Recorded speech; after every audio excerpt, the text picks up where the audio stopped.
అసలు పాట పాడాలని మీకు ఎప్పుడు అనిపించిందన్న? అంటే పాట పాడుడంటే నా నేపథ్యం చిన్నప్పుడు మా చుట్టూరంగా ఇంటి దగ్గర కరీంనగర్ జిల్లా కేశవపట్నం మాది.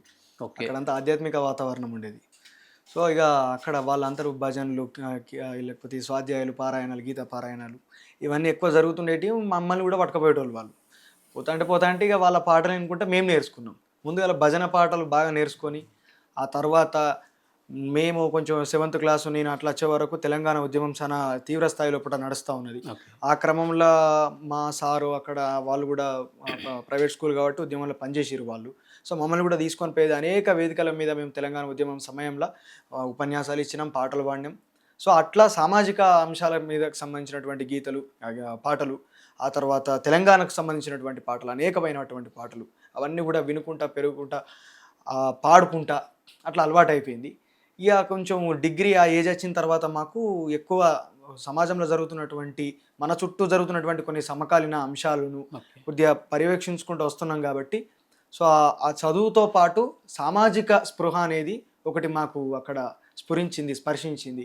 అక్కడి నుంచి మేము మా మిత్రులు కూడా చాలామంది సామాజిక ఉద్యమాల నేపథ్యం ఉన్నటువంటి కుటుంబాల నుంచి వచ్చారు వాళ్ళంతా కూడా. సో వాళ్ళు ఇట్లా ఆ సాహచర్యంతో ఈ వేలోపట రావడం జరిగింది అన్నట్లు. ఒక్కసారి ఆ పాట వినిపిస్తావా అన్న ఒకసారి మా ప్రజల కోసం? తప్పకుండా అన్న. అనేక పాటలు పాడినాం, విన్నాం. దాంతో తర్వాత రాయడం కూడా మొదలుపెట్టినాం. ఓకే. మీరు స్టార్టింగ్ ఏ పాట నుంచి ఎట్లా బయటకొచ్చారో ఆ పాట కోసం? స్టార్టింగ్ అంటే మెయిన్‌గా నాకు బాగా ఆదరణ తీసుకొచ్చినటువంటి పాట చాలామందికి తెలుసు. కాకపోతే అది చేసింది నేనే అని కూడా చాలామంది తెలవకపోవచ్చు. ఓకే.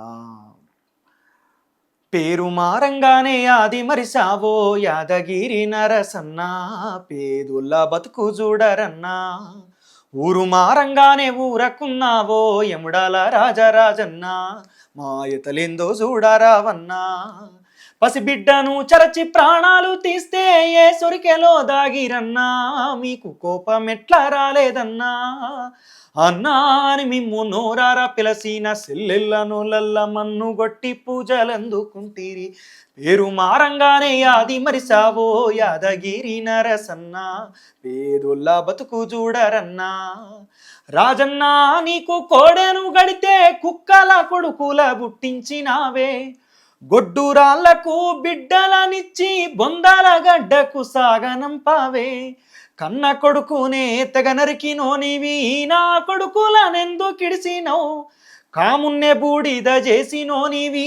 కామాందులను చెయ్యవెందుకు, ఆ ముక్కంటివన్నా బిరుదెందుకయ్యా, నువ్వు ముక్కంటివన్నా బిరుదెందుకయ్యా, తెరవబోనియా కన్నెందుకయ్యా, పేరు మారంగానే ఆది మరిసావో యాదగిరి నరసన్నా, పేదోళ్ళ బతుకు చూడరన్నా. చిన్న పాప మీద అత్యాచారం జరిగింది ఒక 4-5 సంవత్సరాల క్రితం ఇదే హైదరాబాద్లో. జరుగుతూనే ఉన్నాయి ఇంకా కూడా. ఇంకా జరుగుతూనే ఉన్నాయి. చిన్నపిల్లలు దేవునితోటి సమానం అని చెప్పనంటారు. అవును. మరి అట్లాంటి పాపల మీద ఆ పాప ఏమి ఎక్స్పోజ్ చేసిందని చెప్పి ఆమె మీద అత్యాచారం జరిగింది ఆ పాప మీద.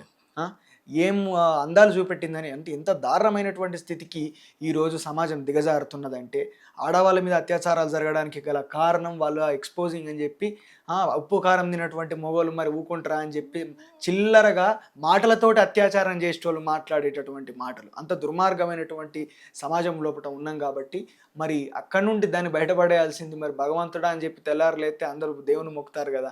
మరి ఆ దేవుడు చిన్నపిల్లల్లో కూడా దేవుడు ఉన్నాడు అన్నప్పుడు ఆ దేవుడు ఎందుకు రాలే ఆ పాప మీద అత్యాచారం చేసినప్పుడు అన్నటువంటి ఒక ఆవేదనతోటి రాసినటువంటి పాట. మీరే రాసిరన్న పాట? అంటే రికార్డ్ అయింది ఈ పాట? రికార్డ్ అయింది ఆల్రెడీ. ఒక ఛానల్ లోపల ఉన్నది, వరంగల్లో చేసినాం మేము అప్పుడు. అది చాలా గొప్పగా వెళ్ళిపోయింది, ప్రజల లోపలికి చాలా లార్జర్గా వెళ్ళిపోయింది. ఎక్కువ మొట్టమొదటిసారి నన్ను జనం ఆదరించింది ఆ పాటతోటి. హిడ్మా మీద కూడా ఏమో పాట రాసిర్రు, అంతా వైరల్ అవుతుంది చెప్పి అనుకుంటారు కదా. హిడ్మా తల్లి మీద ఒక్కసారి ఆ పాట మా కోసం అన్న. తప్పకుండా అన్న.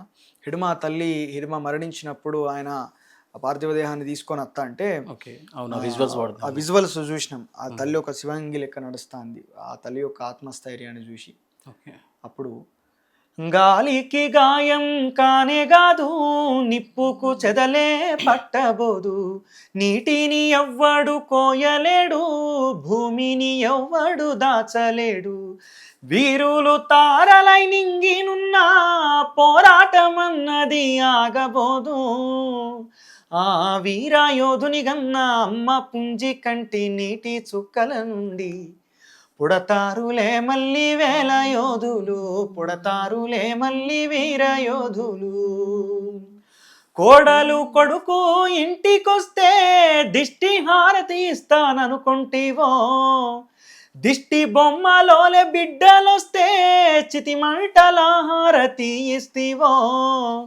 కడసారి కొడుకును చూసుకుంటా కన్నీళ్లతో ఒళ్ళు నిమిరినావో, అమ్మానలేని కన్న బిడ్డను చూసి కుల్లి కుల్లి కుమిలిపోయినావో. పేగు కోసిన నాడు కలగాని ఆ బాధ కాలిపోతుంటే కలుకుమందో, పేగు కోసిన నాడు కలగాని ఆ బాధ కాలిపోతుంటే కలుకుమందో. ఆ బాధ నుండి పెట్టు బంధుకు శబ్దాల కంటాన నీ కొడుకు ఉన్నడమ్మ, దండకారణ్యమును చూస్తున్నాడమ్మా. గాలికి గాయం కానే కాదు, నిప్పుకు చెదలే పట్టబోదు, నీటిని ఎవ్వడు కోయలేడు, భూమిని ఎవ్వడు దాచలేడు. పాట రాష్ట్రం అన్నట్లు. సూపర్ అన్న, నిజంగా నైస్. రికార్డ్ అయింది అన్నది? ఈ పాట రికార్డ్ అయిందన్న అంటే ఫుల్ సాంగ్ చేసినాం. ఫుల్ సాంగ్ కొన్ని రోజుల తర్వాత బయటకు వస్తుంది. Okay okay. కానీ సూపర్ అన్న, నిజంగా మస్తు రాసిర్రు. థ్యాంక్ యూ అన్న. ఈ పాట ఒకసారి నా నోట కూడా వింటారు అన్న? తప్పకుండా అన్న.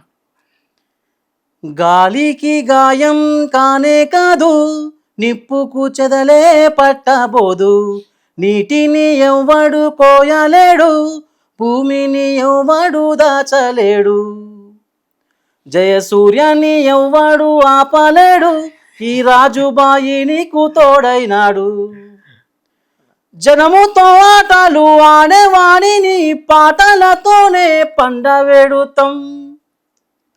ఇది నేను రాసుకుందన్నా మీకోసం. అంటే జనానికి ఎక్కడైతే అన్యాయం ఉంటుందో అక్కడ జయసూర్య ఉంటాడని చెప్పి చాలామంది అనుకుంటున్నారు. అంటే సో దానికోసం అని చెప్పి చిన్న ప్రయత్నం, నీతో పాటు మేమున్నామన్నా. సో నువ్వు ఎక్కడ జనానికి అన్యాయం జరిగితే అక్కడ ఉండు, నీతో పాటు మేము ఉన్నాం అని చెప్పి చిన్న నేను రాసుకున్నాను. అది అంటే జనానికి అండగా ఉండే పరిస్థితి రావద్దు. అవును, అండగా ఎవరిని ఎందుకు ఉండాలి? అందరూ అంటే మనము జనానికి అండగా ఉండడం అని చెప్పానంటే పేదరికాన్ని ఇంకా ఉండాలి, పేదరికము అణిచివేత అచేతనావస్థ ఇంకా ఉండాలని కోరుకోవడం.